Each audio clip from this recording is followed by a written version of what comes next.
He said it in front of everyone. Not privately. Not quietly. Not the way people do when they're trying not to hurt you. He stood where every alpha stands. Under the moon. In front of the council. In front of the families.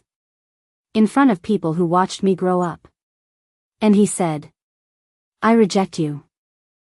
What he didn't know. What nobody knew. Was that by then, I was already carrying his heir. My name is Lyra Blackwood. If someone found this recording, then maybe the story made it farther than I did. Maybe somebody finally asked what happened. Or maybe nobody asked. Maybe they only remembered the rejection and forgot everything after. People are good at remembering moments. They're less interested in consequences. I'm recording this because I've realized something. Stories change depending on who survives long enough to tell them. So this one will be mine. But if I'm going to tell it, I have to start before the rejection. Because things rarely begin where people think they do. People say my story began the moment Kael rejected me. It didn't. It started the morning I turned 18. And if I had listened, really listened, I think I would have noticed something was wrong. I woke before sunrise. I always did. My mother used to say mornings tell the truth before people wake up and start pretending. So while everyone else prepared for the ceremony, I walked down to the river. Same path. Same stones. Same trees. I had walked it so many times I could do it with my eyes closed. But that morning, everything felt unfamiliar. Not dangerous. Just wrong. The river looked darker. No birds. No insects. No movement. I remember standing there and thinking, that's strange. Then immediately laughing at myself. Because people turning 18 become dramatic. You spend your whole life hearing stories about fate. Then suddenly every cloud starts feeling important. So I ignored it. I knelt near the water. Put my hand in. And pulled it back immediately. Cold. Too cold. I checked again. Same thing. The middle of summer. And the water felt like winter. I should have left. Instead, I looked up. And saw him. Kael. Standing on the ridge. Watching. He wasn't close enough to speak. You should understand something. Kael and I weren't strangers. People later talked like I was some random girl who expected too much. That wasn't true. We grew up together. Not close enough for stories. Close enough for memory. He taught me how to track. I beat him once at archery. He pretended he let me win. I knew he didn't. When his father died, I remember bringing food to his house because nobody else knew what to say. When my mother died, he sat outside our home for 3 hours and never knocked. That was Kael. He never said much. But he showed up. Which is why, even though nobody said it, people talked. People assumed. And maybe some small part of me assumed too. Not because I thought he loved me. Just because. Sometimes life seems to point in one direction for so long. You stop imagining another. By midday, the palace was full. Music. Voices. Decorations. People smiling too much. Everyone pretending not to speculate. I tried helping in the clinic to stay busy. But something felt strange. My hands wouldn't stop shaking. Not nervous shaking. Different. Like my body had too much energy and nowhere to put it. Every sound felt louder. Every smell stronger. Someone cut herbs 3 rooms away. I noticed. Someone dropped a spoon outside. I heard it. Then food arrived. Roasted meat. And suddenly, I had to leave. The smell made me sick. I stood outside trying to breathe. One of the healers laughed. She said, "Looks like birthday nerves." I laughed too. I remember that. Because now, that sentence feels impossible. Birthday nerves. If only. Night came. The ceremony began. Everyone gathered in the clearing. Torches. Moonlight. Council. Families. Children sitting on shoulders. People excited. Waiting. This was tradition. The alpha heir would stand before the moon. The bond would reveal itself. Simple. That's what everyone said. Simple. I remember thinking, this will be over soon. Either nothing happens, or life changes. Either way, I'll finally know. Kael walked out last. And immediately, I knew. Not what would happen. Just. Something had already happened. His face looked calm. Too calm. Like somebody who had repeated something in their head enough times that they no longer needed emotion. The elder spoke. Questions. Ceremony. Tradition. I barely heard them. Because then, Kael looked at me. And the strangest thing happened. For 1 second. I felt it. The bond. Not fireworks. Not magic. Just recognition. Immediate. Certain. Like opening a door and realizing you'd been standing outside your own house. I thought. That's it. That's what everyone talks about. Then. His expression changed. And I knew. Not what. But I knew. People talk about rejection like it's loud. It wasn't. It was quiet. That's what I remember. His voice never rose. He looked at me. And said. I reject you, Lyra Blackwood, you are not my mate. The drums stopped. Nobody moved. I didn't cry. Not immediately. I remember that clearly. Because pain that large doesn't arrive all at once. First. Confusion. Then disbelief. Then. Everyone watching. That part hurt more. I turned. Started walking. 1 step. Then another. Then another. I don't remember reaching the edge of the clearing. I only remember the world feeling too bright. Too loud. Then. My chest tightened. My stomach twisted. And suddenly. Everything went black. That should have been the worst part. It wasn't. Because 3 days later. I found out something. And when I did. I understood. The rejection wasn't the beginning. It was only the first thing they wanted me to survive. People think rejection ends in the moment it happens. Like somebody says the words. Everybody gasps.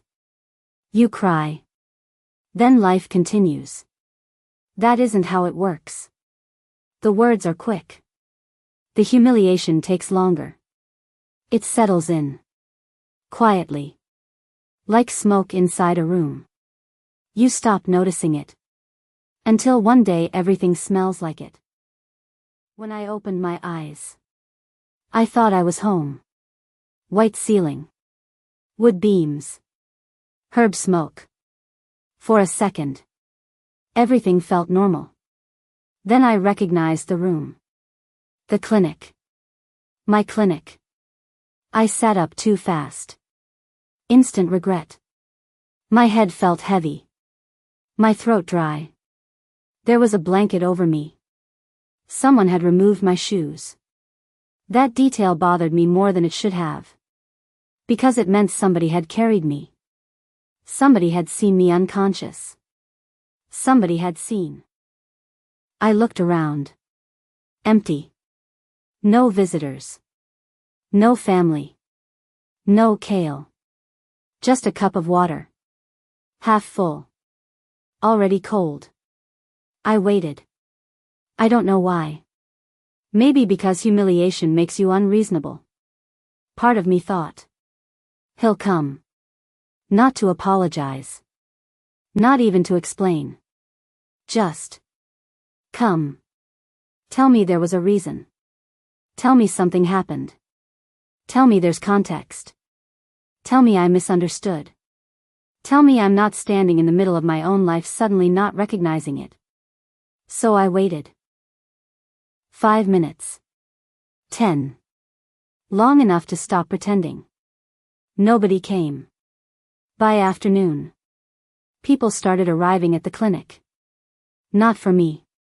Patients. Normal injuries. Normal illnesses. And I learned something that day. Life keeps moving even when yours stops. People still twist ankles. Children still scrape knees. People still complain about headaches. The world doesn't pause because your heart did. So I worked. Because what else was I supposed to do? The first patient looked at me strangely. The second smiled too much. The third avoided eye contact. By the sixth, I understood. Everyone knew. Of course they knew. This wasn't private. The future alpha rejected his mate in front of the entire pack. That story had already crossed every hallway. People didn't ask directly. That would require courage. Instead, they asked sideways. Are you feeling better? You gave everyone a scare. Big night yesterday. One woman came in for herbs. Looked at me. Then said. You'll find somebody else. I remember staring at her. Because nobody had said I lost someone. But apparently, everyone had decided I had. She left quickly. I think she realized too late. That evening, I closed early. Went home. And for the first time, I allowed myself to think about him. Not the alpha. Kael. Because those felt like two different people now. I sat by the window. And tried to remember if there were signs. Moments. Warnings. Anything. Did he avoid me? Did he know? Did everyone know except me? I thought about the river. About him watching. About the expression on his face. And for the first time, I asked myself something I hadn't before. What if he already knew? The thought came and left. Too cruel. Too dramatic. I pushed it away. Then there was a knock. 3 knocks. Slow. Measured. My stomach dropped. I stood immediately. Stupid. Instantly hopeful. I opened the door. Not Kael. Elder Miriam. She stood there holding nothing. Which somehow felt worse. No food. No flowers. No reason to pretend. She looked at me for a long time. Then asked. May I come in? She sat. Didn't speak. People think elders always know what to say. They don't. Eventually she looked at me and said. You should rest. I laughed. She ignored it. Then she said something strange. She asked. Has anything felt unusual lately? I frowned. She clarified. Changes. I asked what she meant. She looked away. Too quickly. Then smiled. Small. Forced. And said. Never mind. That should have ended there. But when she stood to leave, she stopped. Turned. And asked. Before the ceremony, did you feel sick? I stared at her. Because suddenly, I remembered. The smells. The shaking. The cold water. The nausea. And before I could answer, she nodded once. Like she had expected my silence. Then she left. No explanation. Just left. That night, I couldn't sleep. I kept replaying the ceremony. Not the rejection. The second before. That look. Recognition. I knew what I felt. I wasn't imagining that. For 1 second. He felt it too. I know he did. So why reject me? Politics? Someone else? Fear? I didn't know. But there was something else now. Something Elder Miriam had put in my head. Changes. I lay awake. Trying to remember. Then I realized. I counted backwards. Days. Weeks. And suddenly. I sat up. Too fast. No. No. That didn't make sense. I counted again. Same answer. Again. Same answer. My breathing changed. My hands started shaking. Because there was something I hadn't noticed. Something impossible. Something that should not have been possible. My cycle. 2 weeks late. I got out of bed. Opened the cabinet. Took out the calendar. Checked again. No. No. No. That wasn't. That couldn't. Because if that was true, then the rejection wasn't just rejection anymore. And the memory I had spent all day trying not to touch. The memory of one night. Suddenly became impossible to ignore. One night. One mistake. One moment I had convinced myself meant nothing. I stood there. Looking at the dates. And for the first time. I became afraid. Not of Kael. Not of the pack. Of being right. The next morning. I opened the clinic early. Locked the front door. And took out the test records. Because I needed proof. Because I needed to know. Because if my body was telling the truth, then everything had just become far more dangerous than humiliation. And that was the morning I stopped asking why he rejected me. And started asking, what happens if he finds out? There are things people tell you about bad news. They say you feel it coming. They say part of you already knows. They say your body prepares you. I don't think that's true. I think sometimes your body knows. And keeps the information to itself until the exact moment your life can no longer continue the same way. The clinic opened at sunrise. I unlocked the front door. Then locked it again. Turned the sign around. Closed. No patients today.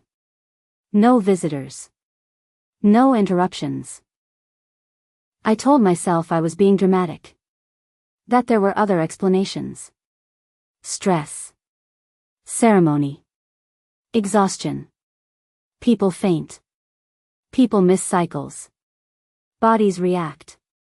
That was normal. I repeated that while setting out the supplies. Repeated it while boiling water. Repeated it while opening the records. Repeated it until the words stopped sounding believable. I sat at the examination table. Stared at the wall. Then laughed. Actually laughed. Because suddenly, I realized something ridiculous.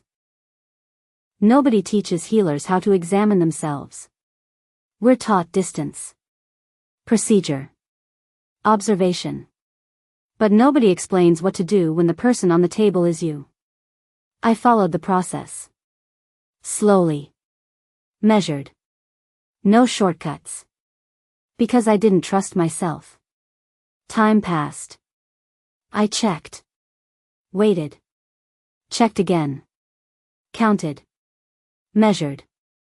Started over. Then stopped. Because my hands wouldn't stop shaking. I remember looking down. Not breathing. Waiting for something to change. It didn't. I checked again. Same result. Again. Same result.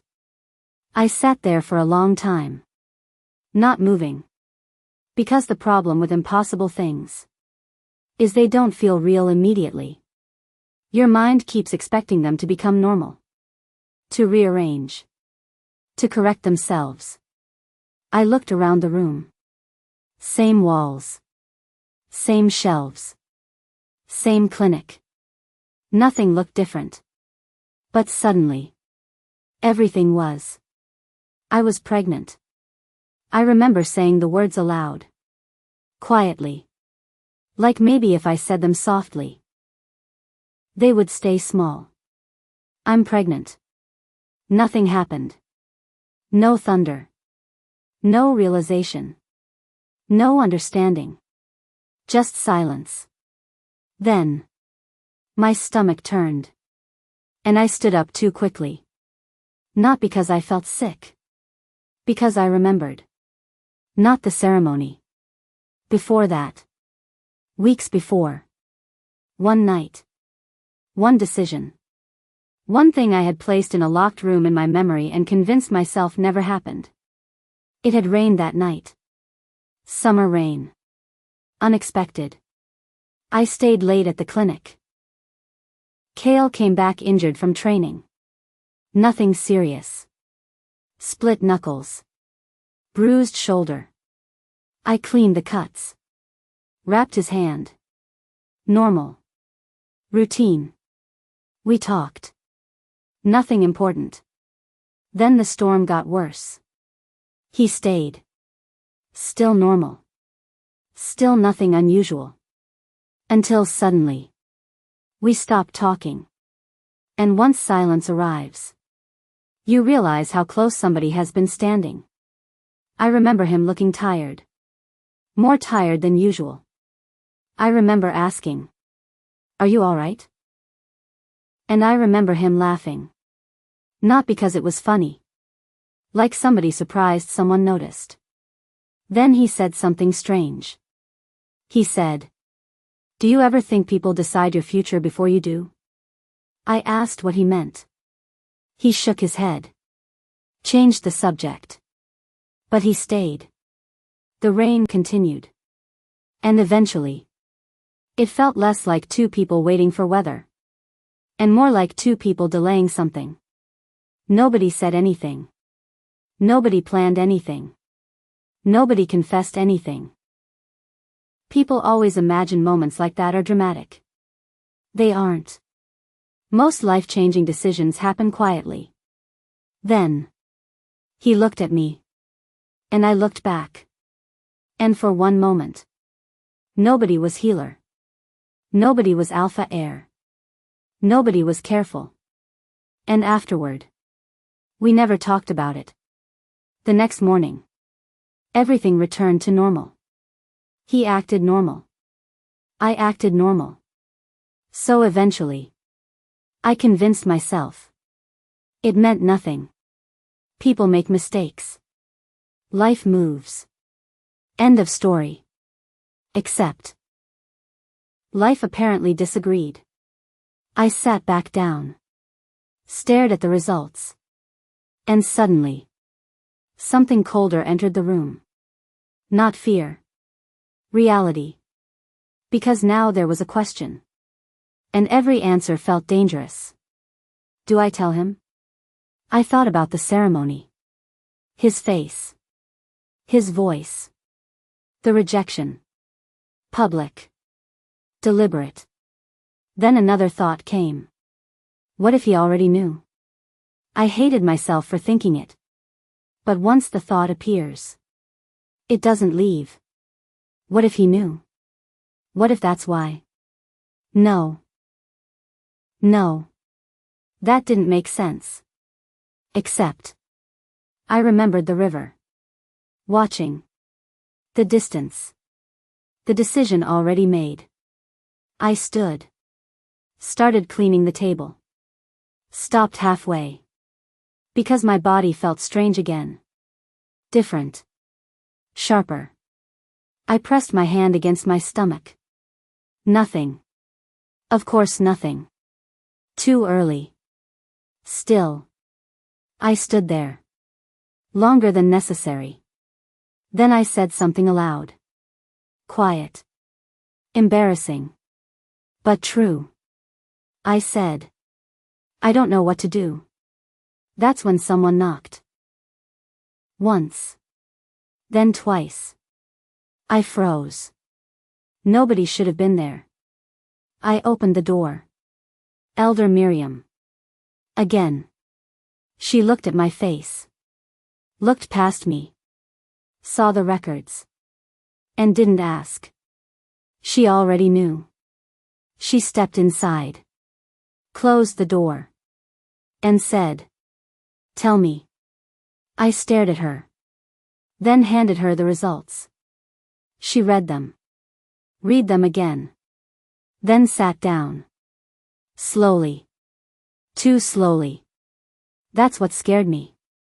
Not surprise. Recognition. She looked at me for a long time. Then asked. Does he know? I shook my head. She nodded. Then she said something I still think about. She said. Then you need to decide who learns first. I frowned. She looked directly at me. And for the first time. Her voice changed. Smaller. Careful. She said. Because once people know, this won't belong to you anymore. I laughed. Actually laughed. Because that sounded ridiculous. It was a baby. Not a crown. Not a war. Not politics. She looked at me. And didn't laugh. Then she stood. Walked to the door. Stopped. And without turning. Said. Whatever you choose. Pause. Choose before someone chooses for you. She left. And for the first time. I didn't feel rejected. I felt exposed. Because suddenly. I realized something. I wasn't protecting a secret anymore. I was protecting a future. And I had no idea. Who would try to take it? I used to think public humiliation had limits. I thought there was a point where people looked away. A point where enough became enough. I learned something different. People don't always look away. Sometimes they keep watching. Just in case something worse happens. And if nothing worse happens, they help create it. 3 days. That's how long it took. 3 days after the rejection. The pack moved on. Not emotionally. Administratively. Which somehow felt colder. No announcement explaining what happened. No discussion. No questions.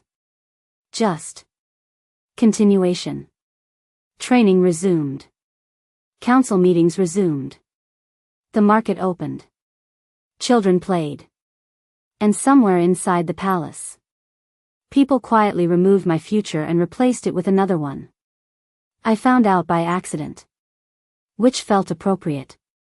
Everything important seemed to happen by accident now. I was at the clinic. Inventory. Organizing dried herbs. Pretending normal life still existed. Then 2 women walked in. They stopped when they saw me. One of them smiled awkwardly. Too late. The other said. Oh. That kind of oh. The one people use when they forget the person they're discussing is in the room. I kept writing. They stayed. Eventually. One whispered. Did you hear? I didn't answer. She continued anyway. People always do. The announcement is tonight. I looked up. What announcement? The room became quiet. Both women looked uncomfortable. Then one said. Carefully. Like she was trying to hand me something sharp. They're introducing the future Luna. I remember nodding. I remember thanking them. I remember finishing the inventory. I remember closing the cabinet. I remember locking the clinic. I remember every detail. Because when something hurts enough, your mind records useless things. I don't remember breathing. The palace courtyard was crowded. Not celebration crowded. Interested crowded. People pretending they weren't excited. People pretending this was routine. Like future Lunas were announced every week. Nobody noticed me arrive. Or maybe they did. People are good at pretending. I stayed near the back. Far enough not to matter. Close enough to hear. The council stood in formation. Elders. Warriors. Kael. I looked at him for the first time since the ceremony. He looked fine. That bothered me. Not because I wanted him miserable. Because I wanted evidence. Evidence something had happened. That rejection should cost something. But he looked exactly the same. Straight posture. Controlled expression. Like nothing had changed.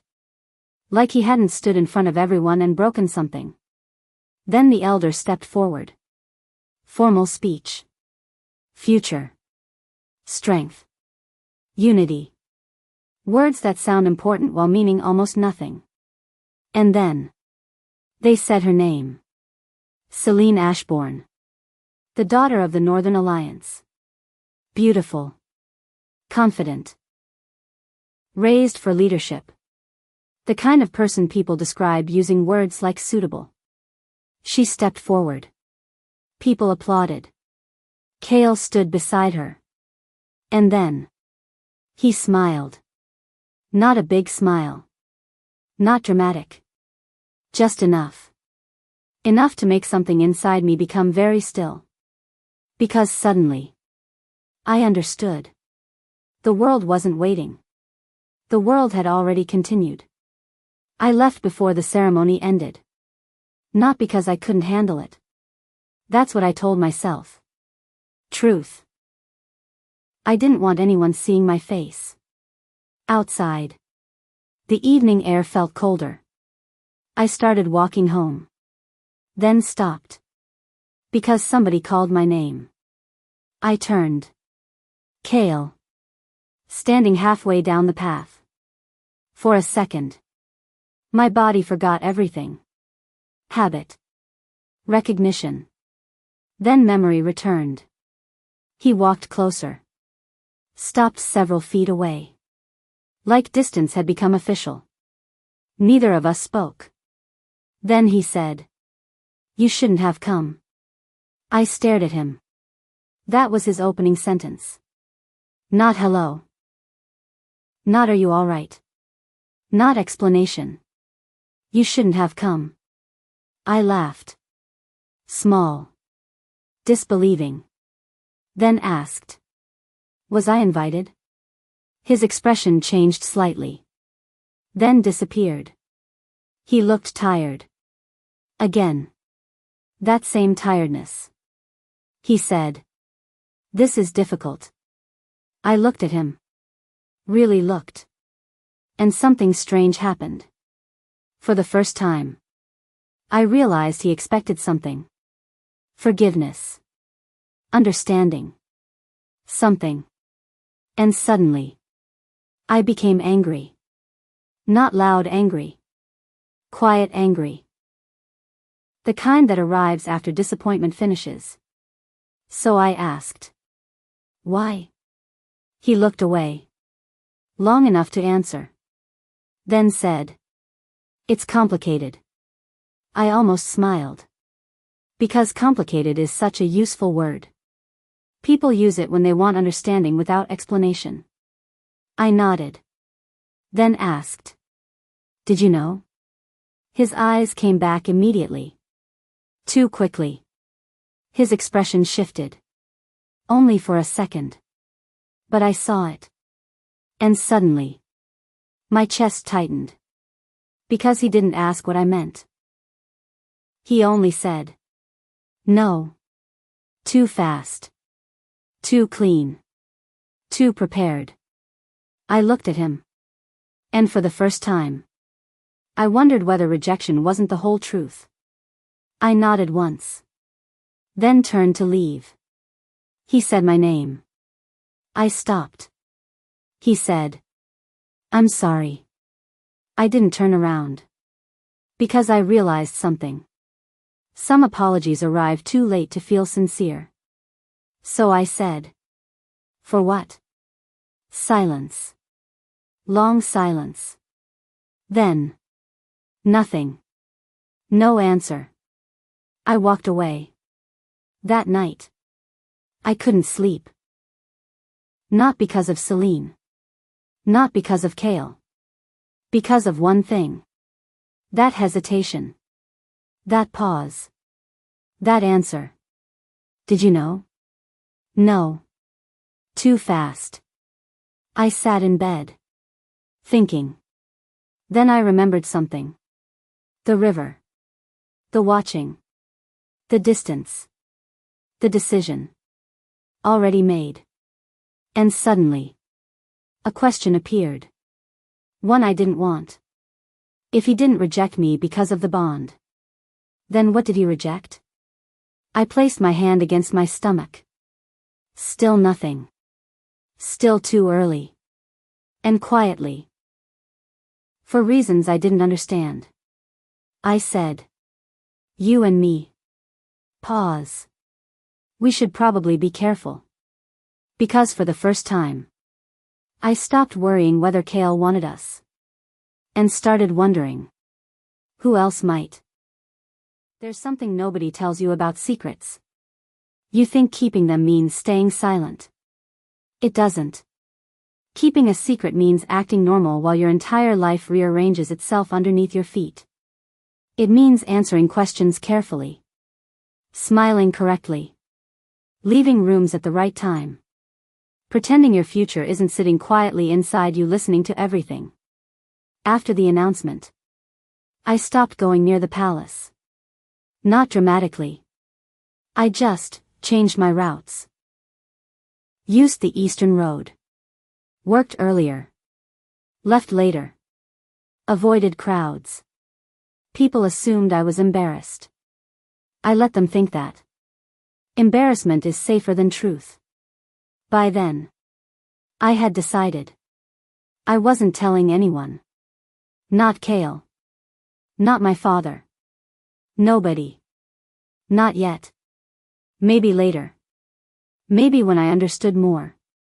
Maybe when I wasn't waking up every morning feeling like my own body had become classified information.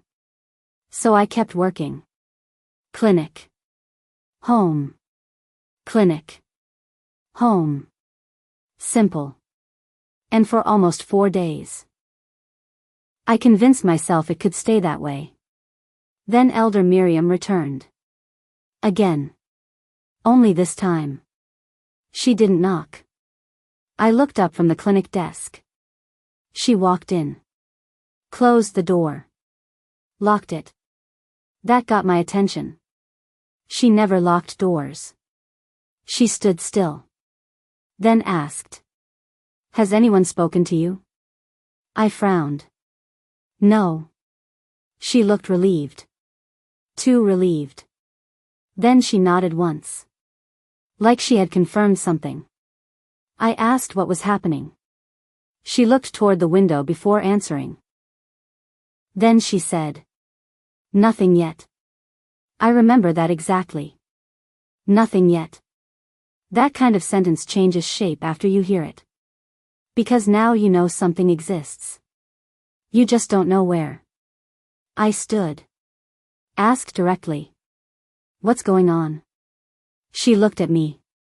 Long enough that I almost repeated myself. Then she said. "The council held a meeting." I waited. She continued. "About succession." I frowned. That made no sense. Selene had already been announced.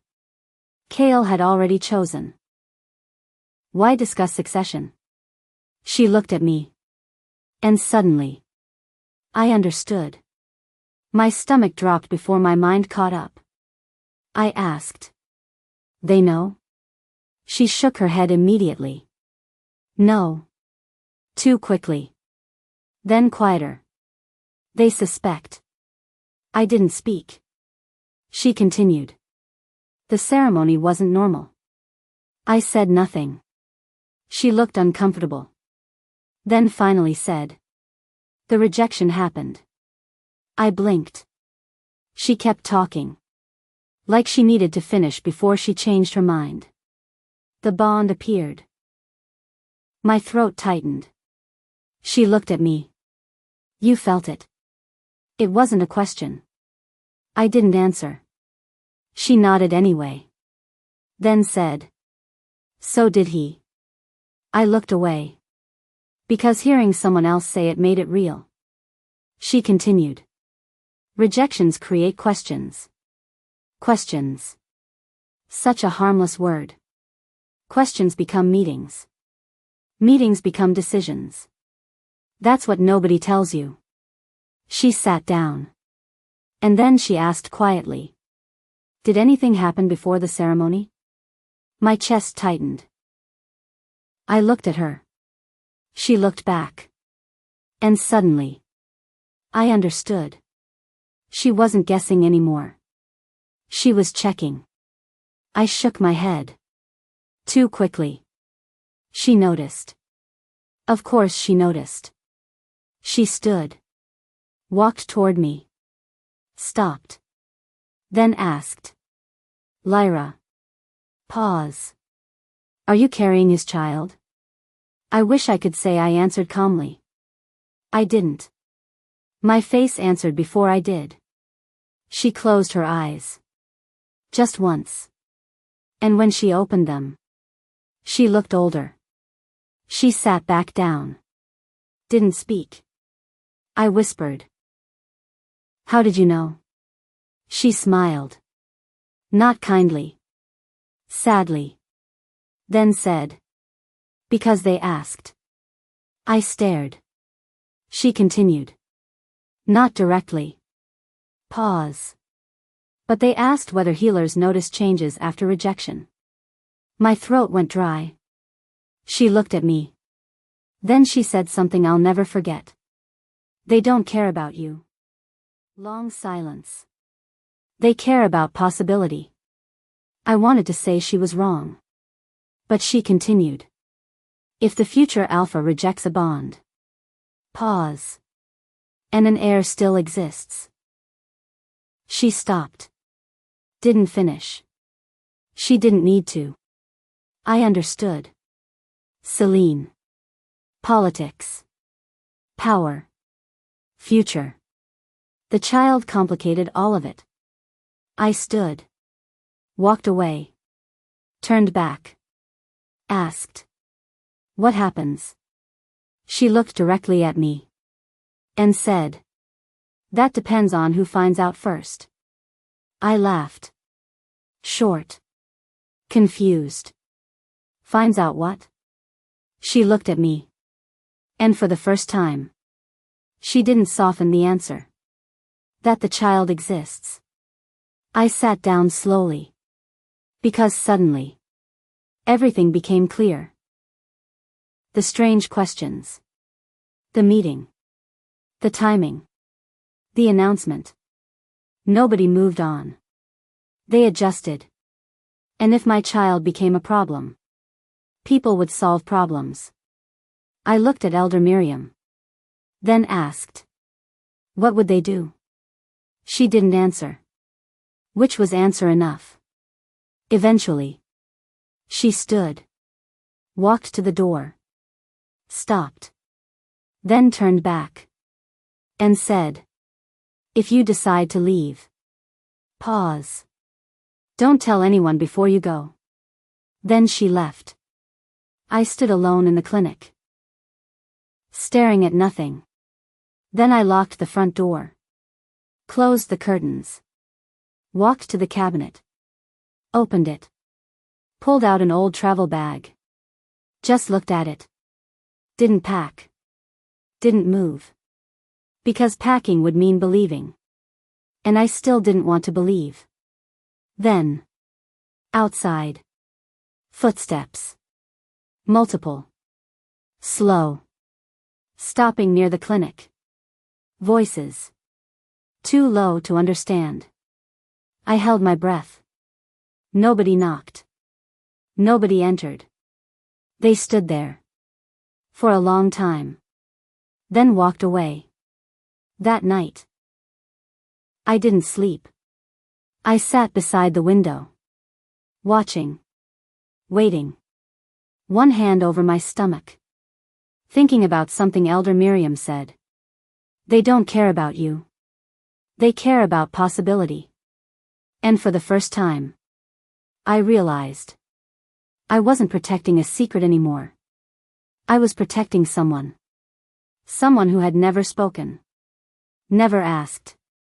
Never chosen any of this. And quietly, before sunrise, I made a decision.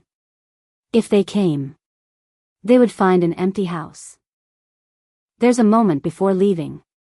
Before your life becomes divided into before and after. Where everything still looks normal. Your house is still your house. Your clothes are still folded. Your cup is still where you left it. And for a few minutes, you can pretend you're only going out for a walk.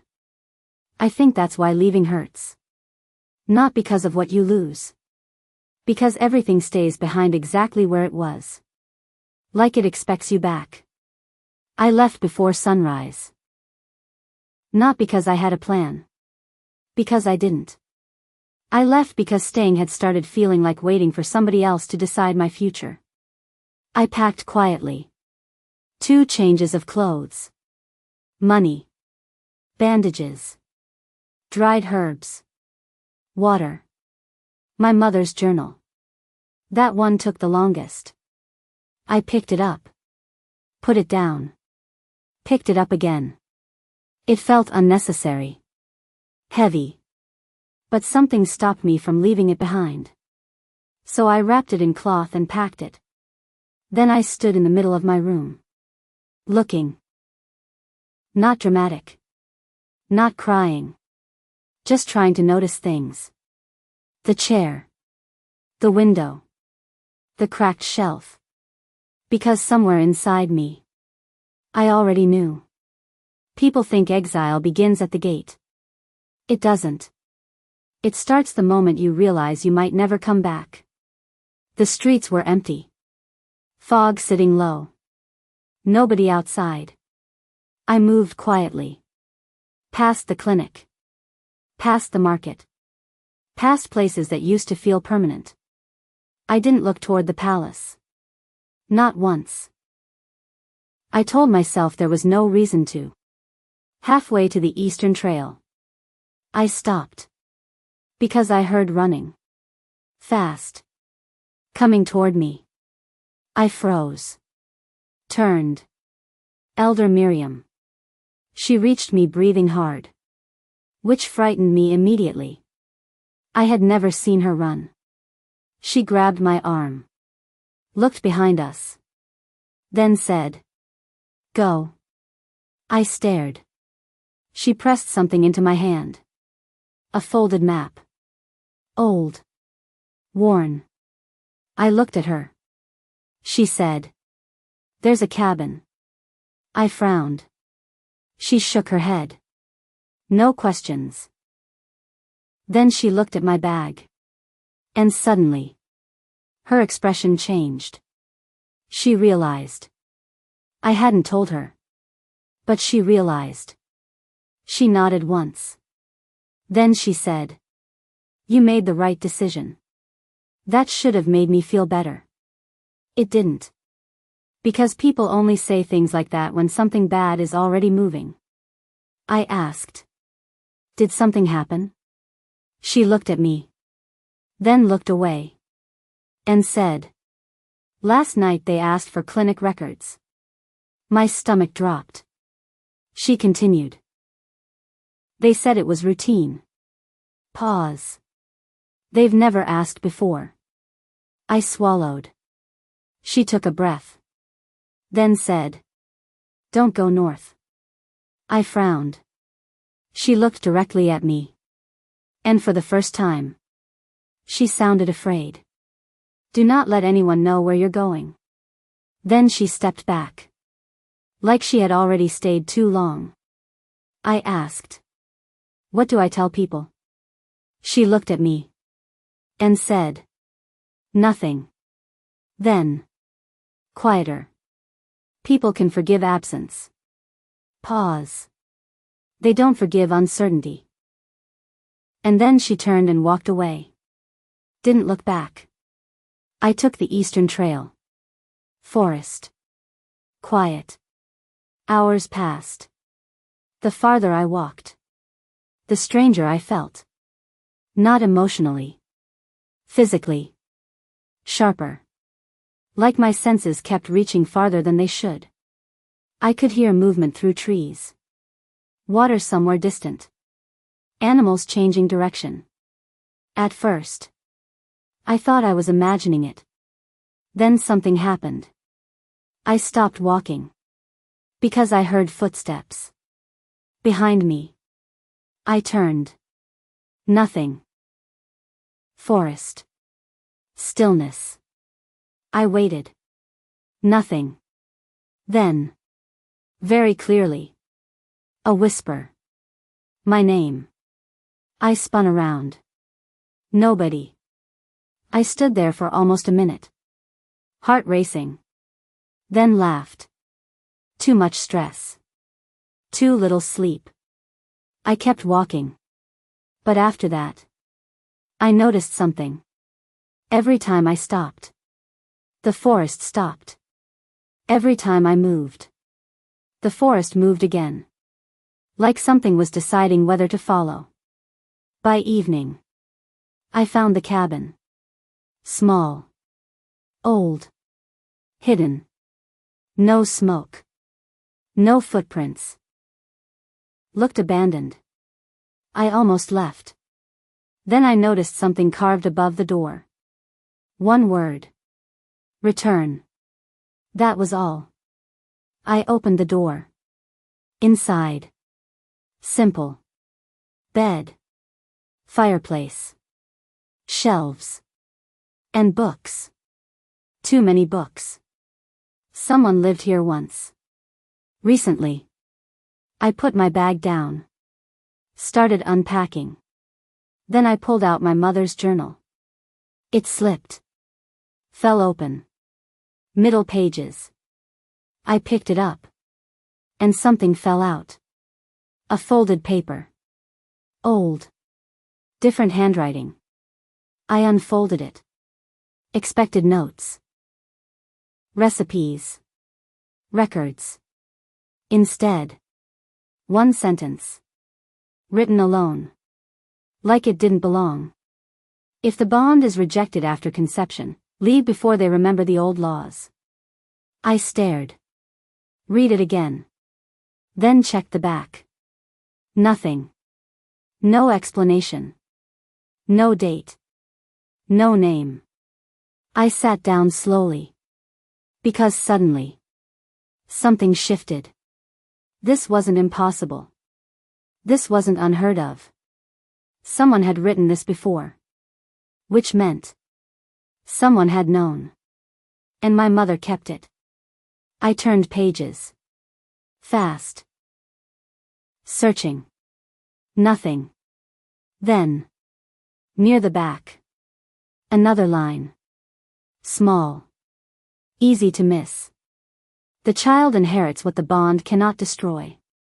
I stopped breathing for a second. Because I realized. My mother didn't hide this.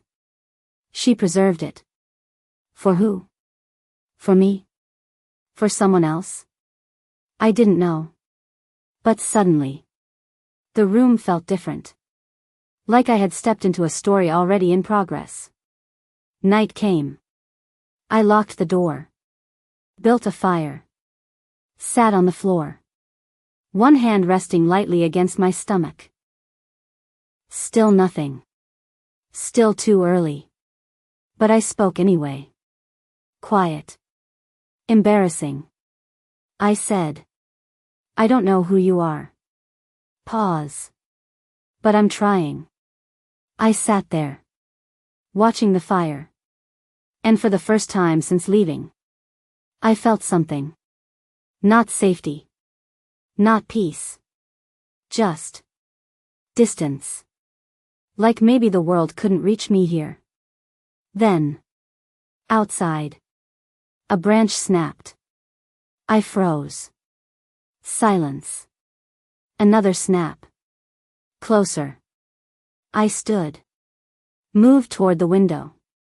Slowly. Looked outside. Nothing. Then, on the dirt near the door, fresh footprints. Large. Too large. Leading to the cabin. None leading away. I didn't sleep that night. Not because of the footprints. Because of what they meant. There's something unsettling about evidence. Fear can be argued with. Evidence just sits there. Quiet. Waiting. The footprints ended at the cabin. No return trail. No second set. Nothing. Just arrival. Which meant one of two things. Either whoever made them left in a way I couldn't see. Or they never left. Neither answer helped. I waited until morning. Didn't open the door. Watched through the window. Nothing moved. Eventually, sunlight arrived. Ordinary. Disappointingly ordinary. No figures. No wolves. No attack. Just trees. I opened the door carefully. Checked outside. Nothing. Only the tracks. Still there. Clear. Pressed deep. Like whoever stood outside had stayed for a while. Looking. I told myself animals wander. People imagine things. Stress changes perception. Then I noticed something. The footprints stopped exactly at the door. Not near it. At it. Like whoever stood there had no intention of coming inside. Just knowing I was there was enough. I closed the door. And decided something. I wasn't staying. Not because I was afraid. Because now I had a location. And locations become patterns. Patterns become discoveries. So I packed. Again. I was rolling the map when I heard it. Hooves. Fast. Coming hard. Too fast for a traveler. I froze. Moved away from the window. The sound stopped outside. Then. A knock. 3 knocks. I didn't move. Another knock. Then a voice. Male. Older. Open the door. Not a request. I stayed silent. Then. Lyra. My blood went cold. Not because I knew the voice. Because they knew my name. I reached for the knife. Stupid. Tiny. But holding something felt better than holding nothing. The voice came again. Elder Miriam sent me. I didn't answer. Then. Something slid under the door. Paper. I waited. Then picked it up. A torn page. From my mother's journal. My stomach dropped. I opened the door. Outside stood an old man. Gray coat. Walking stick. No pack markings. No weapons. Just tired eyes. He looked at me. Then immediately looked away. Which felt strange. People had started looking at me too carefully. He didn't. He looked at the cabin. Then said. You shouldn't stay here. I stared. Then asked. Who are you? He looked uncomfortable. Like names were unnecessary. Eventually he said. My name doesn't matter. I almost closed the door. He noticed. then sighed. And said, I knew your mother. That stopped me. He looked at the journal in my hand. Then said, she asked me to help if you ever came. His name was Rowan. Not healer. Not elder. Just Rowan. He lived farther east. Outside Pack borders. People like him existed. Former members. People who left. People nobody discussed. He didn't ask questions. Which made me trust him more. He looked at the cabin once. Then said, leave today. I asked why. He looked at me. Then asked, did someone reject a bond? I didn't answer. His face changed anyway. Then he nodded. Like he expected that. Then he said, too late. I frowned. He clarified. Too late for quiet. I asked what that meant. He looked toward the forest. Then said, when leaders move too quickly. Pause. They usually already know something. I swallowed. Then asked, know what? He looked directly at me. And said, enough to start searching. Meanwhile, back at the palace, something else was happening. I didn't know it then. But later, I learned. Kael had started asking questions. Not publicly. Quietly. At first. Small things. Why clinic records were requested. Why Elder Miriam attended succession meetings. Why certain reports disappeared. Nobody answered. Then, someone told him. Lyra left. That was all. No destination. No message. Gone. And apparently, that changed something. Because according to people who saw him, he asked one question. Only one. When? Then he left. Training stopped. Meetings cancelled. People assumed he was angry. People were wrong. He was afraid. I didn't know that then. At the cabin, I only knew one thing. Someone had started looking. And suddenly, leaving early didn't feel dramatic anymore. It felt late. I packed fast.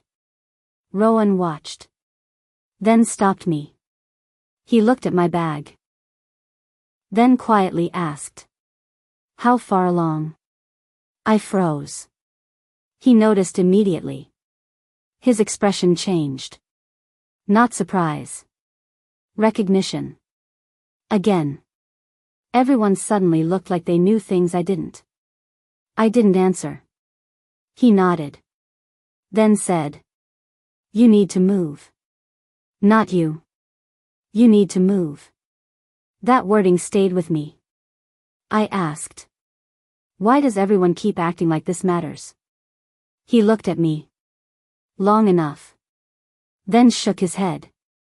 And said, because people protect futures they approve of. Pause. And erase futures they don't. We left before sunset. Rowan walked ahead. I followed. Forest. Cold air. No talking. After an hour, he stopped suddenly. Raised his hand. Listened. I whispered. What is it? He didn't answer. Then quietly said, we're being followed. My stomach dropped. I listened. Nothing. He nodded once. Like he expected that. Then said, don't run. Which immediately made me want to. We walked faster. Another hour. Then, somewhere behind us. Very faint. A voice. Male. Distant. Carried through trees. One word. Lyra. I stopped. Heart racing. Because I knew that voice. Kael. Rowan turned immediately. Looked at me. Then asked. Without emotion. Do you want to be found? And for the first time, I realized something. I didn't know the answer. People think being found and being saved are the same thing. They aren't. Sometimes the person looking for you is trying to help. Sometimes they're trying to fix something. Sometimes they're trying to make sure you disappear before anyone notices you existed. And sometimes, you don't know which one it is until it's too late. Rowan asked me a question. Do you want to be found? And I didn't answer. Not because I didn't know. Because I knew too many versions of the answer. Part of me wanted Kael to find me. Not because I wanted forgiveness. Because I wanted explanation. I wanted him to look at me and tell me there was a reason. Tell me I wasn't stupid for believing there had been something real. Tell me he hadn't stood in front of everyone and erased me like correcting a mistake. But another part of me. The newer part. The part that had started counting days and carrying secrets. Didn't want him anywhere near me. Because if he found me, then maybe everyone else could too. And suddenly, my decisions weren't only mine anymore. We kept walking. No conversation. Rowan moved differently now. More alert. Listening. Changing direction without explaining. Twice he stopped. Once he crouched and touched the ground. The second time. He looked behind us for so long I finally asked. Do you know who it is? He stood. Then said. No. Pause. Then. But they know how to track. That stayed with me. Because there's a difference between being followed and being hunted. By evening, the weather changed. Clouds gathered. Cold air. Rain beginning. Not heavy. Just enough to erase footprints. Rowan looked up once. Then said. Good. I looked at him. He said. Rain helps. I nodded. But quietly. I wondered. Rain helps who? Us? Or whoever already knew where to look? We reached a narrow ridge. Steep on one side. Forest below. Rowan stopped. Looked around. Then pointed. Small shelter. Stone. Old. Enough for one night. Inside. Cold. Dry. I sat. And for the first time all day, my body reminded me I existed. Exhaustion. A strange pulling sensation low in my stomach. Not pain. Just awareness. I pressed my hand there automatically. Rowan noticed. Didn't say anything. Then after a while, he handed me water. And quietly asked. Do you know what happens if the father rejects the bond after conception? I looked up immediately. He wasn't looking at me. Just at the rain. I said. No. He nodded. Like he expected that. Then said. Good. I frowned. He continued. Most people don't. I waited. He didn't continue. I asked. What happens? He looked at me. Then shook his head. And said. Nothing useful comes from knowing too early. I stared. Then laughed once. Because apparently everyone in my life had joined a club where nobody explained anything. He didn't react. Just stood. Walked outside. Left me there. I should have slept. I tried. Instead, I opened my mother's journal. Again. Turned pages. Looking for anything. Anything that explained why everybody suddenly spoke in unfinished sentences. Most pages were ordinary. Medicine. Weather. Records. Until near the middle, I found something strange. A page removed. Not torn. Carefully removed. And underneath, faint pressure marks. Writing that used to exist. I tilted the page toward the fire. Pressed lightly. And slowly, letters appeared. Not enough. Only fragments. Child. Rejection. Cannot. Claimed. Claimed. I stared at that word. Claimed. Claimed by who? Before I could think, something outside moved. Fast. Rowan entered immediately. Too quickly. He closed the door. Blew out most of the fire. Then looked at me. And quietly said, "Do not speak." Instantly, I heard it. Movement. Outside. More than one person. Not trying to hide. Slow. Controlled. Circling. My heartbeat changed. Rowan stood completely still. Then. Voices. Low. Too far to understand. Then. Closer. Someone laughed. Then. A sentence. Clear enough. Check the shelter. My stomach dropped. Rowan looked at me. Then pointed toward the back. Small opening. Barely visible. Escape route. I stared. He nodded. Now. I moved. Slow. Careful. Then. A voice outside. Male. Calm. Lyra. Everything stopped. Not Kael. Wrong voice. Another voice answered.